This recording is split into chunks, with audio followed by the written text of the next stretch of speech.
అందరికీ నమస్కారం. నేను మీ హేమలత గంటి. శ్రీమాత్రే నమః. శ్రీ గురుభ్యో నమః. జగద్గురు శ్రీ శంకరాచార్యులు రచించినటువంటి సౌందర్యలహరిలో 5వ శ్లోకాన్ని నేను ఇప్పుడు చెప్పబోతున్నాను. హరిస్త్వామారాధ్య ప్రణత జన సౌభాగ్య జననీం పురానారీ భూత్వా పురరిపుమపిక్షోభమనయత్ స్వరోపి త్వాం నత్వా రతినయన లేహ్యేన వపుషా మునీనామత్యంతః ప్రభవతి హి మోహాయ మహతాం. దీని భావము: నమస్కారం చేసేటటువంటి వాళ్ళకి సమస్త సౌభాగ్యములు ప్రసాదించే ఓ తల్లి, పూర్వం శ్రీహరి నిన్ను ఆరాధించి మోహిని రూపమును పొంది శివుడికే మనస్సును చలింపచేశాడు.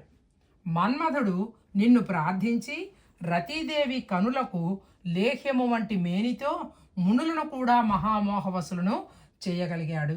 అంటే నీ కృప ఉంటే ఏదైనా మానవులు సాధించగలరు అని దీని భావము. నమస్కారము. గంటి హేమలత. మళ్ళీ 6వ శ్లోకంతో రేపు మనం కలుద్దాము.